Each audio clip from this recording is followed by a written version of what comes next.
اس کو اسم حاصل مصدر کہتے ہیں.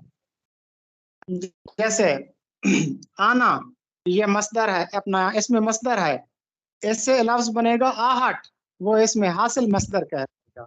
پہننا مصدر، پہناوا اسم حاصل مصدر کہلائے گا. جی میڈم صاحب نیکسٹ مروزی. پاکستانی، پنجابی، سندھی، بلوچی، دہلوی، بخاری، مدنی، عثمانی وغیرہ الفاظ میں مستعمل یہ کو اصطلاح میں کیا نام دیا جاتا ہے؟ جی یہ تو یا نسبتی کہلاتی ہے نا، ایسی یہ جو کسی علاقے کے سے آپ کا تعلق جوڑتی ہے. جی نیکسٹ.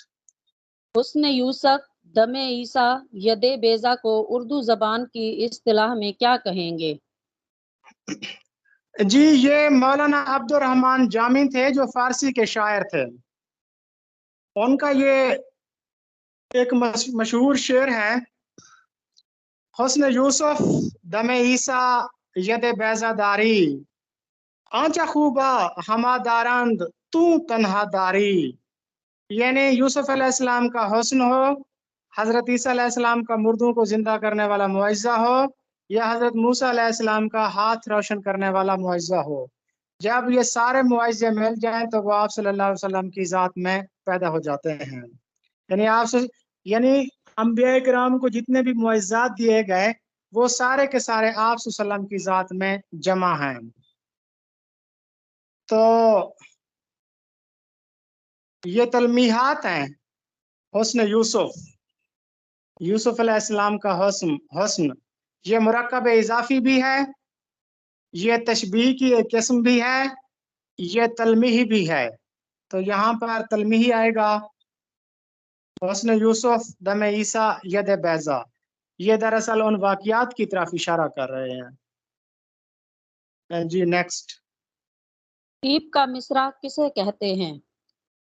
ٹیپ کا مصرع یا ٹیپ کا باند، یہ ٹیپ کا لغوی مطلب ہوتا ہے اونچا سر. جب کوئی اونچے سر میں گاتا ہے تو اس کو کہا جاتا ہے ٹیپ. یا ایک اور ٹیپ بھی ہوتا ہے نا کہ جس میں چونا گارا سیمنٹ وغیرہ کو ملا کر دیواروں پر لگایا جاتا ہے تو اس کو بھی ٹیپ کہتے ہیں. تو اصطلاح میں وہ شعر جو ہر بند کے آخر میں بار بار دہرایا جائے اس کو ٹیپ کا مصرع کہتے ہیں. جی نیکسٹ. خواجہ میر درد شاعر ہیں جبکہ خواجہ حسن نظامی نثر نگار، پھر ان دونوں میں قدر مشترک کیا ہے؟ یہ بھی ڈسکس ہو چکا ہے. ان میں قدر مشترک تصوف ہے. خواجہ میر درد کا کلام ہو یا خواجہ حسن نظامی کی نثر ہو، ان دونوں میں ان کے ہر شعر میں کچھ نہ کچھ تصوف کار فرما ہے. حالانکہ خواجہ میر درد کے بارے میں ہم نے پڑھا تھا کہ ان کا جو سلسلہ تھا وہ حضرت غوث اعظم دستگیر سے جا ملتا ہے یا حضرت بہاؤالدین نقشبندی سے جا ملتا ہے، جبکہ خواجہ حسن نظامی کا جو پیری مریدی کا سلسلہ ہے یہ نظام الدین اولیاء سے جا کے ملتا ہے. لیکن اگر ان کی تخلیقات کا جائزہ لیں تو خواجہ میر درد کے کلام میں اور خواجہ حسن نظامی کی نثر میں تصوف کار فرما ہے. جی. اہل لاہور کو زندہ دلانے لاہور کا لقب کس نے دیا؟ جی آپ کو پتا ہے کہ 1873 میں سر سید احمد خان نے لاہور کا دورہ کیا تھا.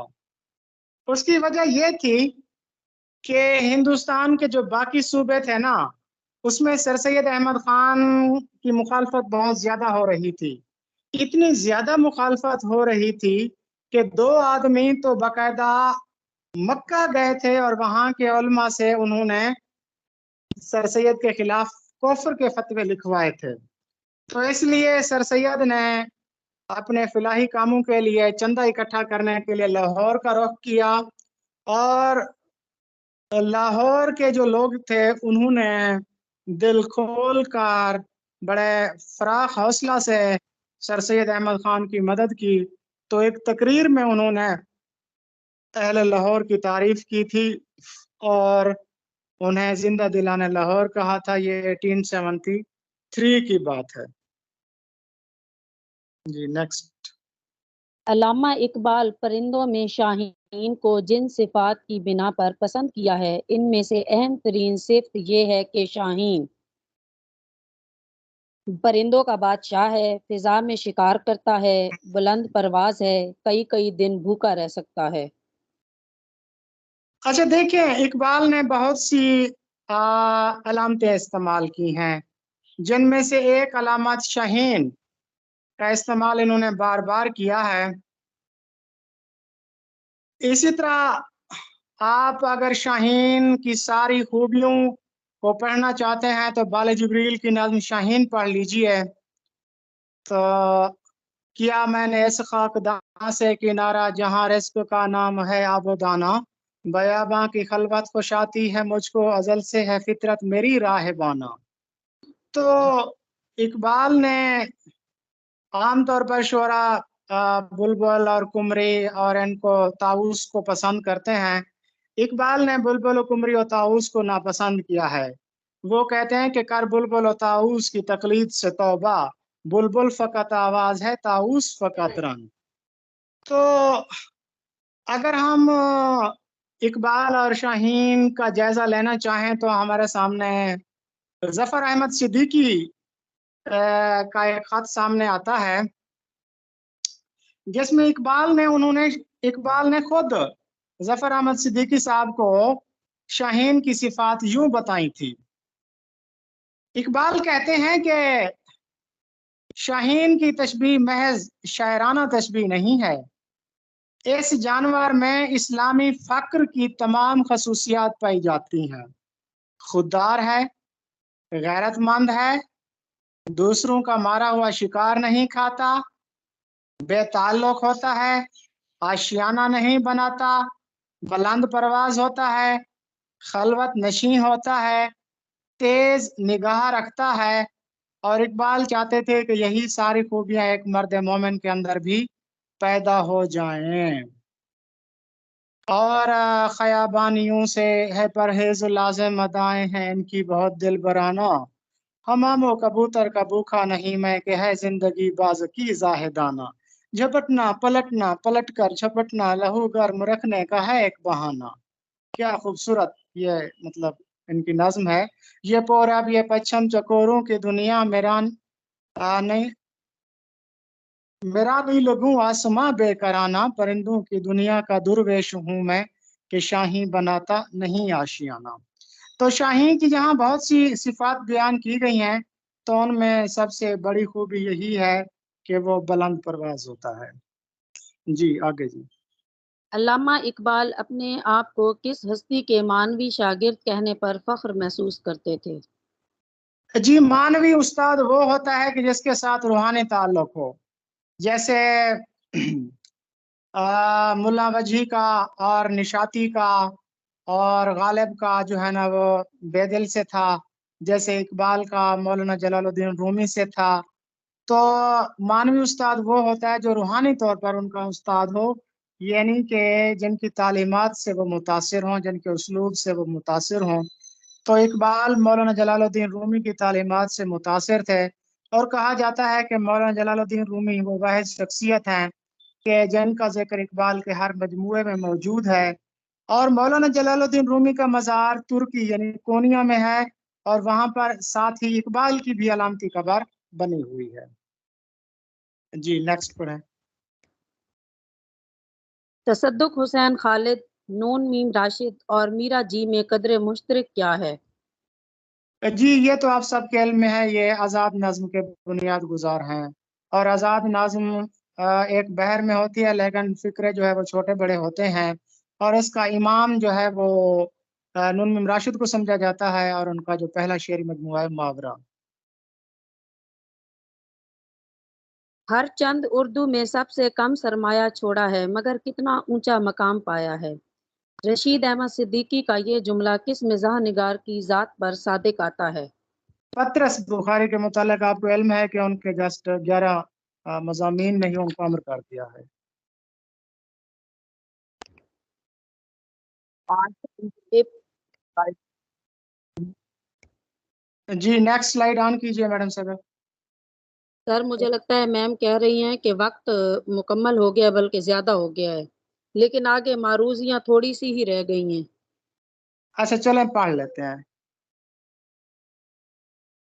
ابن انشا کرنل محمد خان اور مشتاق احمد یوسفی میں قدر مشترک کیا ہے؟ جی آپ لوگوں کا کل کا ٹاسک بھی یہی ہوگا، ان لوگوں کی تصانیف۔ تو ان تینوں میں جو قدر مشترک ہے وہ مزاح نگاری ہے۔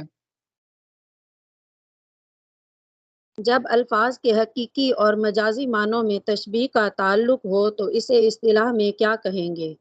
جی ابھی میں نے آپ کو بتایا ہے کہ لفظ کے حقیقی اور مجازی معنوں میں تشبیہ کا تعلق ہو تو استعارہ، نہ ہو تو مجاز مرسل، اس کو یاد کیجیے گا۔ گڈریا اردو افسانوی ادب کا ایک شاہکار افسانہ ہے، افسانہ نگار کا نام بتائیے۔ جی یہ تقسیم، فسادات اور استاد کی عظمت کے موضوع پر لکھا ہوا ایک شاہکار افسانہ ہے اشفاق احمد کا۔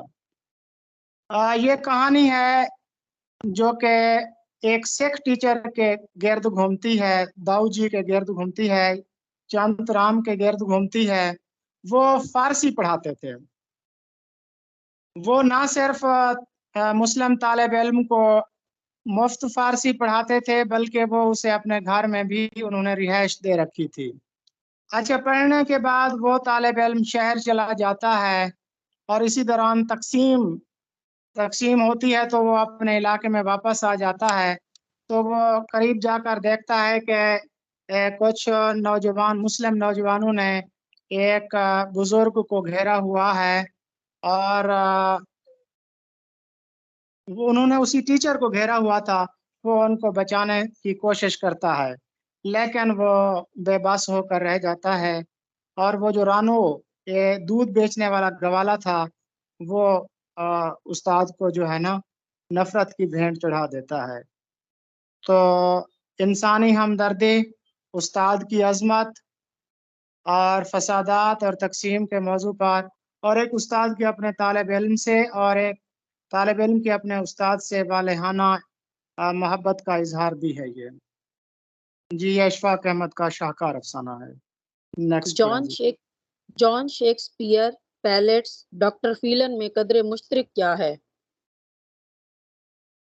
جی یہ تو انگریزی ہندوستانی لغات کے خالق ہیں نا سارے۔ میری قدر کر اے زمین سخن، تجھے بات میں آسماں کر دیا۔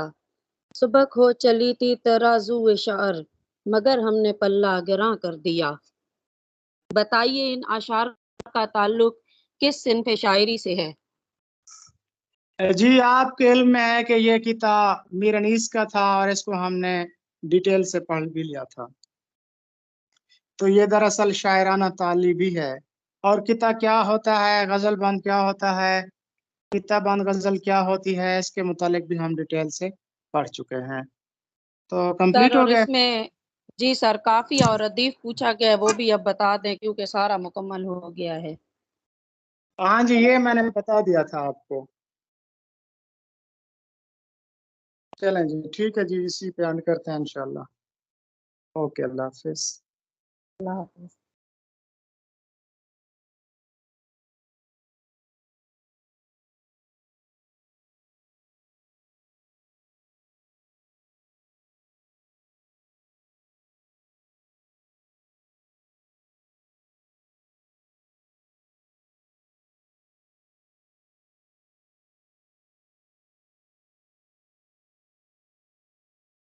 میم جی اس کو ختم کر دیجئے۔